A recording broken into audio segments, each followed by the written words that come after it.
Alright, today I'm going to mention memories.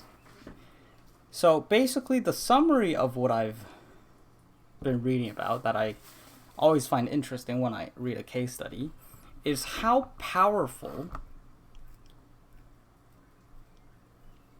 the mind how powerful the mind is at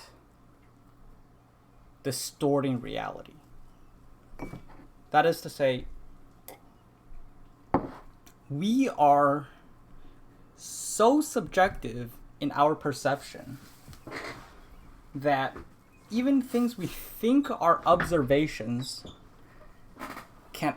may not actually be.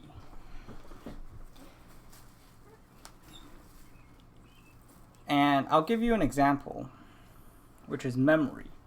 The way you remember an event, even though you think it is basically a record of history, which are also, by the way, subject to the same level of perceptive adjustment,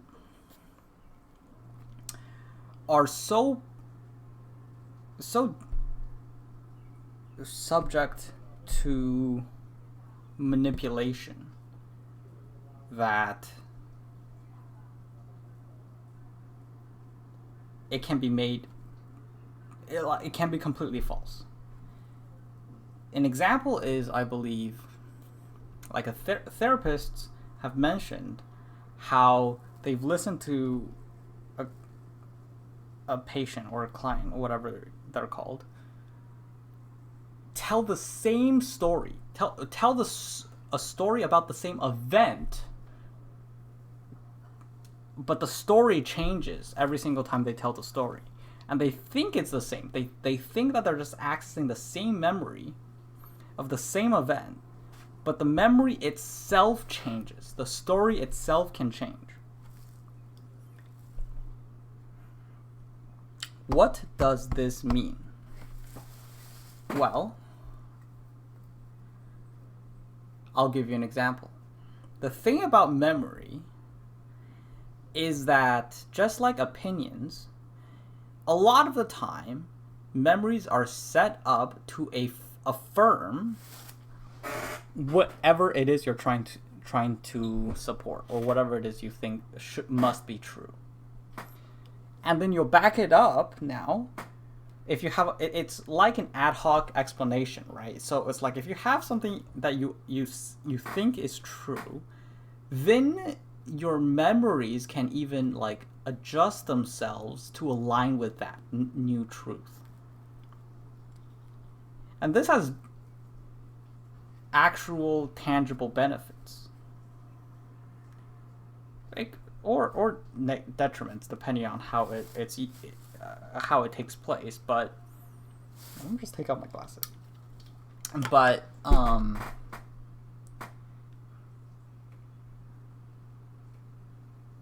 think of it here. I'll give an example. Let's say you have a I think that's even like what therapy is meant to be. It's like you have a memory that you don't even think about explicitly, but it creates undertones in how you think and behave that you have to uncover that event and realize how it's affecting how you think, and then change the way you think about this event so that it helps you unwrap the way it's affecting your other behaviors. So, for example, if you have a tendency to, and that's like what formative experiences are, right? And all people have some formative experiences that they label as traumas, and vice versa. Traumatic experiences that they don't label as traumatic or whatever. But these kind of events, when they're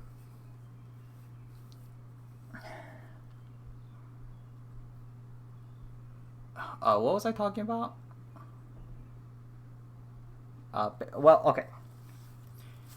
So, the point is, let's say you have a memory or an event an event in your life that you didn't view as traumatic, but maybe it was a very suboptimal situation for you to have to uh, accept, but for you it was just a part of life. But for other people, they may say, "Oh, well, that was horrible. I would hate to go through that." So they tell you, "Well, that that must be traumatic," and you go, "Nah, it was whatever."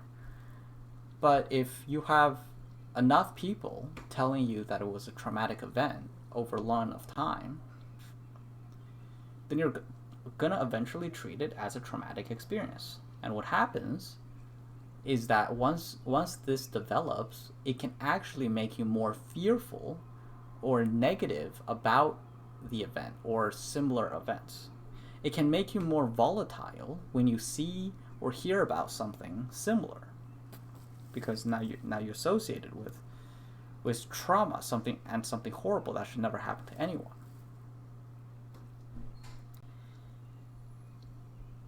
Okay.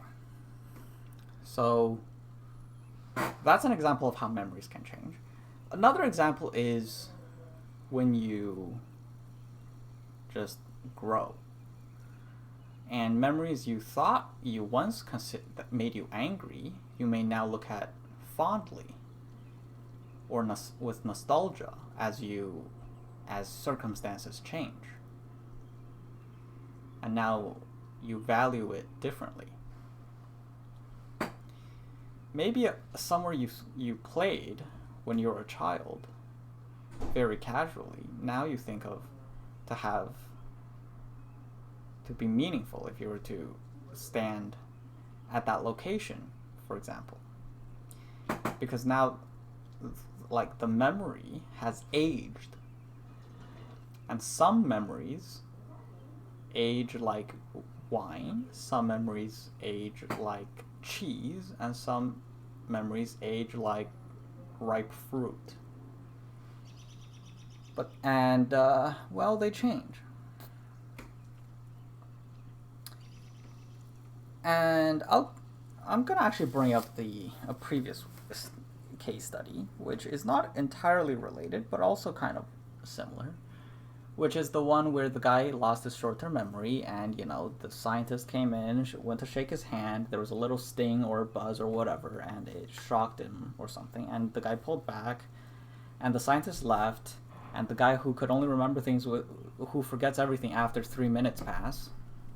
So the scientist comes back in like 10 minutes, reaches out to shake his hand, and the guy refused to shake his hand, and the scientist was like, "Well, why do you not shake my hand?" And the guy could have said, "I don't know," or "I don't remember," but instead they made up the explanation that, I don't shake hands with people who wear lab coats or something like that. And and in this case, obviously that's a fake memory. He made it up on the spot, but because he knew that he didn't want to shake this guy's hand, he decided that something like that must be true. So he made it up. And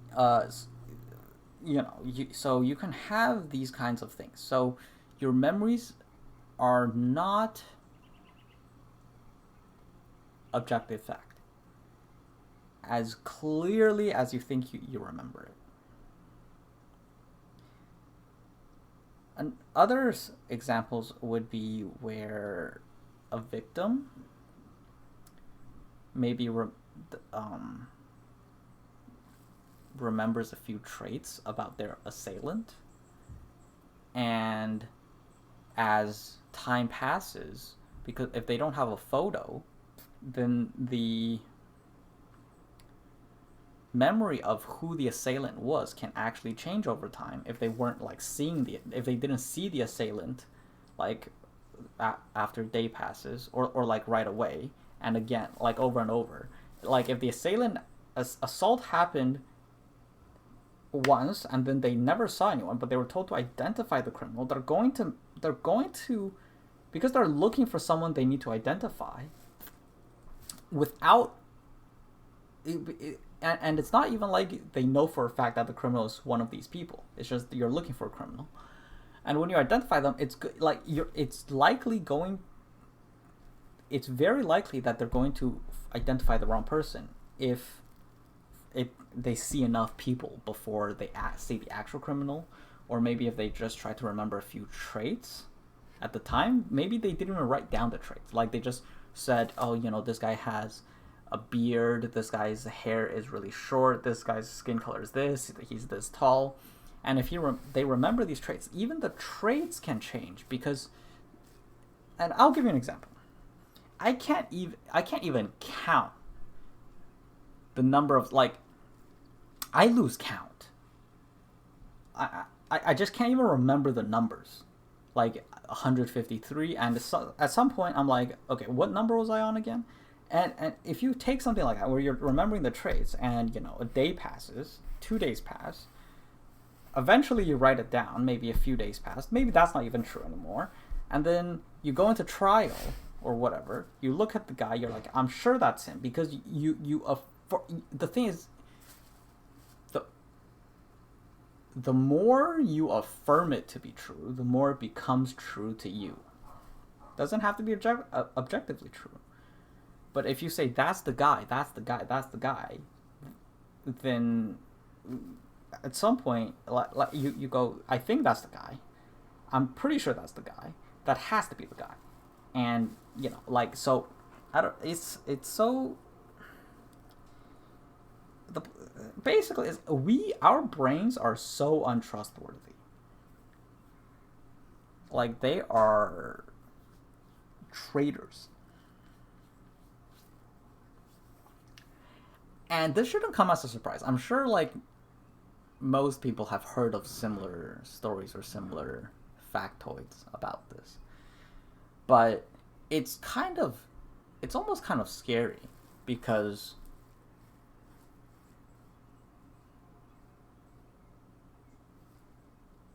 of how confident people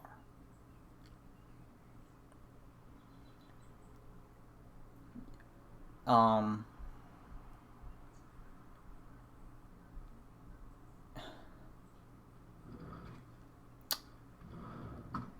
Because here's the thing.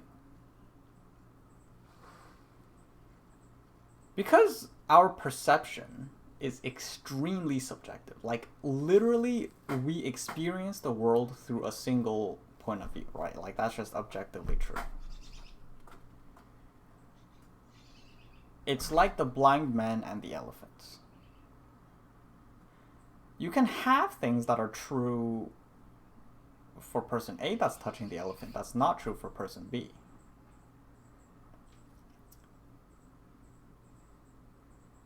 And this topic is used to describe critical thinking, but I'm not even talking about critical thinking right now. It's just...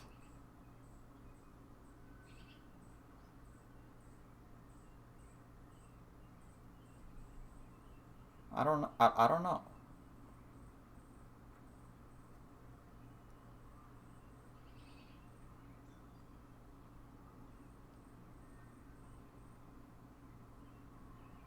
Assert less.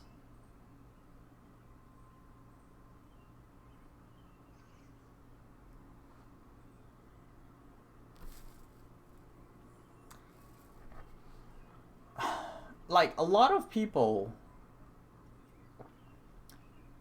if they can only experience through a single point of will, allow their thoughts and even past and memories to be manipulated. And when I say allow, I don't mean that if you don't allow it, they won't be manipulated. What I mean is just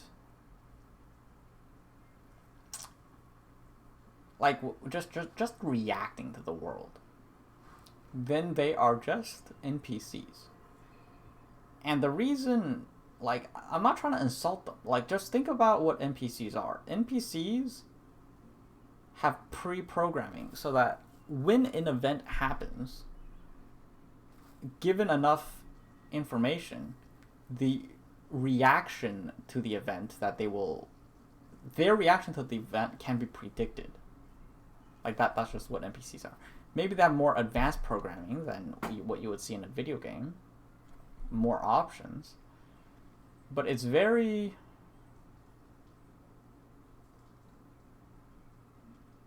It can be very unsurprising. And that's I think I'm kind of an NPC too, right? And the point is that this, like, NPC-ness is like something that you have to exercise very difficult to slowly shed away. Because by default, we are NPCs. If you think about it, you know, it's we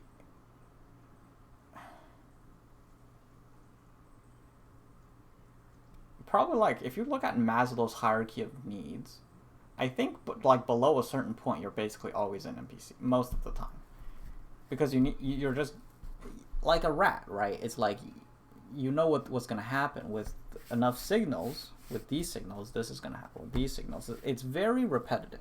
We are, and like habits, right? Habits are very strong. We are very powerfully controlled by not our thoughts, but our biology, which is fine. I mean, of course, we are biological creatures, and we feel that because we have a consciousness, we're completely different from all other creatures. But the consciousness is not actually executed that often. Most of our lives are lived on autopilot. And even when we're not on autopilot, the majority of our functionality is run on autopilot. All of our biological functions are done on autopilot. All of our emotions are done on autopilot. It's just that we have the ability to make a few actions with the perception that we are part of something greater. We can have inventions that are built upon. We can build upon others' inventions. Like, all of the things we build today are very small upgrades and combinations of legacies left by others.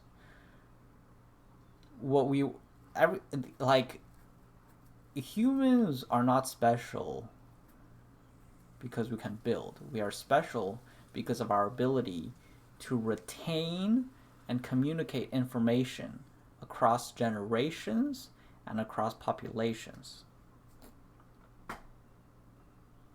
And let us accumulate small changes into great creations. We are not actually that special.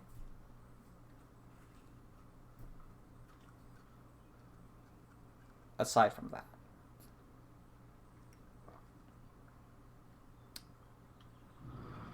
And that's what they say meditation is for, right? It's like the ability to distance yourself from your urges and your thoughts. But you don't have to just sit there to meditate, right? It's like just going for a walk can be meditative. Even think about, like, when you try to sleep and your mind wanders. Obviously it's not the same as meditation, but your mind wanders to places that it doesn't during the day. Or it can. It depends on how busy you were during the day. But I don't know. I don't really know what I'm trying to say. I'll just stop here, but just lots of random thoughts, I suppose.